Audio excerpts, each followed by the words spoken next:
नमस्कार बच्चों, मैं आज़ाद सिंह, विशेष अध्यापक, राजकीय वरिष्ठ माध्यमिक विद्यालय समालका पानीपत से आप लोगों का वीडियो सेशन में आपका स्वागत करता हूं। और मैं अपने वीडियो के माध्यम से आपको तरह तरह की जानकारियां देता रहता हूं।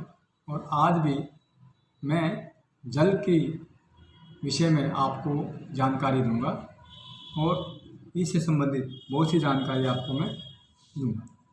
जल क्या है? पहले तो बच्चों ये बताओ कि जल क्या है।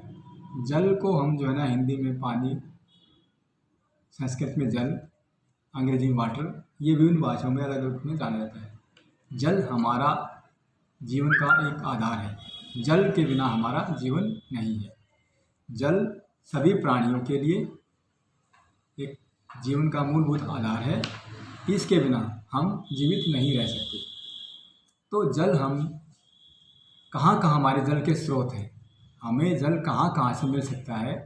पुराने समय में हमारे पास गाँव में, जंगलों में कुएँ होते थे, बावड़ियाँ होती थी, नलकूप होते थे और रहट वगैरह होते थे, नदियाँ होती थी। इससे हम अपनी ज़रूरत के अनुसार जल ले लेते थे, नदियों से भी। लेकिन अब जल काफ़ी गहराई में जा चुका है। जल का दोहन होता जा रहा है। हमारी सरकारें भी बार बार लोगों को, जनता को सचेत करती रहती है, उनको बार बार बताती रहती है कि जल को बचाओ। बार बार हम अपने स्कूलों में, अपने समाज में इस तरह के प्रोग्राम करते रहते हैं। सरकार भी प्रचार प्रसार के माध्यम से लोगों को सचेत करती रहती है। तो जल हमारे लिए क्यों ज़रूरी है? क्योंकि जल के बिना जीवन नहीं है। जल हमारे समुदाय के लिए, सभी के लिए ज़रूरी है। जल से हम खाना बनाते हैं, नहाते हैं और इसके अलावा जल सभी प्राणियों के लिए, पशुओं के लिए, पौधों के लिए, फसलों के लिए, यहाँ तक कि जितनी भी कंपनियाँ हैं उनके लिए भी ऊर्जा के रूप में प्रयोग किया जाता है। जल के बिना, जैसे बताया गया है कि जल के बिना हमारा जीवन है ही नहीं। तो हम जल को किस प्रकार से यूज कर सकते हैं कि जल जो हमारे समुदाय में हम यूज़ करते हैं, पानी के रूप में, ऑक्सीजन के रूप में भी कर सकते हैं। मेडिकल साइंस कहते हैं कि आप जल को ऑक्सीजन के रूप में भी यूज किया जा सकता है। जल खेती के लिए किया जा सकता है। जल के हमारे साधन क्या क्या हैं? नदियाँ जैसे हैं, हमारी नदियाँ होती हैं, कृत्रिम बारिश होती है, बारिश से जल नदियों में आता है। नदियों से जल कहीं ना कहीं झीलों में इकट्ठा होता है, ज़मीन में चला जाता है। तो उसका हम दोबारा यूज कर सकते हैं। जल के बिना हम किसी प्रकार की कोई भी खेती नहीं कर सकते हैं। खेतों में सिंचाई के लिए जल बहुत ही ज़रूरी है। जल के बिना हमारे जो कृषि है वो ठीक उचित नहीं हो सकती। ऐसे ही जल जो हमारे विद्युत ऊर्जा के काम आता है, जल से हम पंचक्या या ऊर्जा के रूप में यूज कर सकते हैं। जल, ये तो हमने देख ली, हमने जल के फायदे क्या क्या हैं और जल के नुकसान क्या क्या हैं।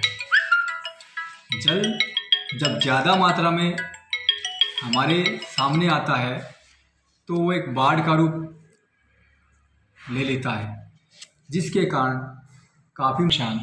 जल ज़्यादा मात्रा में इकट्ठा हो जाता है, वो बाढ़ के रूप में हमारे को प्रभावित करता है। इससे अपार जन धन की हानि होती है। दूसरा, जल जब इकट्ठा हो जाता है तो वहाँ पे मच्छर मक्खियाँ वो पैदा हो जाती हैं, जिससे हमारा जल प्रदूषित हो जाता है और बीमारियाँ का धारण करके हमारे को प्रभावित करता है। तरह तरह की बीमारियाँ हमारे शरीर में आ जाती हैं। इसके अलावा जल के नुकसान ये भी हैं कि जल को यदि किसी एक ही बर्तन में, या जैसे प्रेशर कुकर है, प्रेशर कुकर में इकट्ठा करके उसको बॉयल किया जाए तो वो इकट्ठा भाप के रूप में, गैस के रूप में इकट्ठा होके और वो फट सकता है। मतलब जैसे हम बॉयलर कहते हैं, तो बॉयलर में जैसे पानी को उबाला जाता है और उसको ठीक तरह से वो नहीं रखा जाता, लापरवाही कारण जो है ना ये अपार नुकसान कर सकता है। जल एक विस्फोटक रूप में भी हमारे को प्रभावित कर सकता है। तो हम जल के फायदे को ज़्यादा ध्यान में रखते, पॉजिटिव सोच लेते हुए जल को बचाने के उपाय ज़्यादा बताएंगे कि जल हमारे फ़ायदे में ज़्यादा है, उसको कैसे बचाया जाए। जैसे कि आपको पता है कि जल का दोहन ज़्यादा मात्रा में होता जा रहा है, ज़्यादा मात्रा में नलकूप लगाए जा रहे हैं, ट्यूबवेल लगाए जा रहे हैं, या जो है पुलों का निर्माण करते समय जो है जल को ज़्यादा ज़मीन से निकाला जा रहा है, जिसके कारण हमारे को गर्मी में ज़्यादा जल की खपत होती है और हम जो है ना उतना जो है जल की पूर्ति नहीं कर पाते। हमें वर्षा ऋतु में जितना जल हम बचा सकें वो बचाया जा सकता है। कैसे बचाया जा सकता है कि जो हमारी नदियाँ होती हैं उसमें ज़्यादा से ज़्यादा पेड़ पौधे लगाकर हम जल को बचा सकते हैं। बाढ़ के रूप में बाढ़ को कम किया जा सकता है। इसके बाद में जितने भी हमारे पास पेड़ ज़्यादा होंगे, हम जितने पेड़ लगाएंगे उतनी ज़्यादा बारिश होगी और बारिश का पानी पेड़ों के माध्यम से ज़मीन में चला जाएगा। इसके अलावा हम नदियों के किनारे सरकंडे या पत्थरों की बड़ी बड़ी ठोकरें लगा के जो ना वो पानी के बहाव को भी कम कर सकते हैं। इसके अलावा हम जैसे हमारे ज़मीन में ज़्यादा मैदानी भाग में ज़्यादा घर वगैरह बने होते हैं, हम अपने घर के जल को कैसे जो है ना संशोधन कर सकते हैं, ये एक मैंने मॉडल तैयार किया है जिसमें एक घर बनाया गया है और वो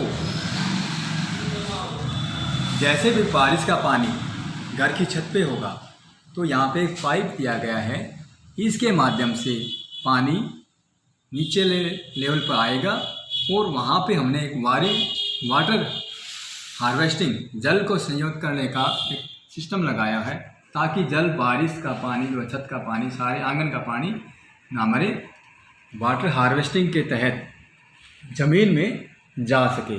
मैंने इसी को और हरा भरा बनाने के लिए पेड़ भी जो है दिखाए गए हैं, पेड़ लगाए हैं। हमारा जो है डेली का पानी जो है ना वो हमारे इन पेड़ों के माध्यम से ज़मीन में जा सकता है। तो हम जो है ना अपने छोटे से प्रयास से ज़्यादा जल बचा सकते हैं। इसके अलावा हमारे घरों में जैसे टूटियाँ होती हैं, पानी की टूट होती हैं, उनको भी हम दुरुस्त रख के बारीक छोटा पानी टपकता रहता है उसको भी बचाया जा सकता है। हमारे को यदि शेविंग के लिए 1 गिलास के पानी की ज़रूरत है तो हम नल को चलते नल से शेविंग करते हैं, हमारी होती है आदत, तो हम डब्बे में लेकर पानी को जो है ना कम मात्रा में बचाते हुए अपना काम चला सकते हैं। या हमारा जल जैसे लाइट आ जाती है तो हमारे ट्यूबवेल या सबमर्सिबल चलते रहते हैं, वो व्यर्थ ही बहते रहते हैं। हमारे को यदि पानी की 1 बाल्टी की ज़रूरत होती है तो हम अपने स्टोरेज को पानी को स्टोरेज करके उसी में यूज़ कर सकते हैं। पानी की टंकी को भरा सबमर्सिबल के माध्यम से और जैसे भी हमारे को ज़रूरत हुई उसको हमने यूज़ कर लिया। हम बार बार जैसे सबमर्सिबल या कोई और चीज़ चलाते हैं जिससे हमारे बिजली की भी ज़्यादा खपत होती है और पानी की भी बर्बादी ज़्यादा होती है।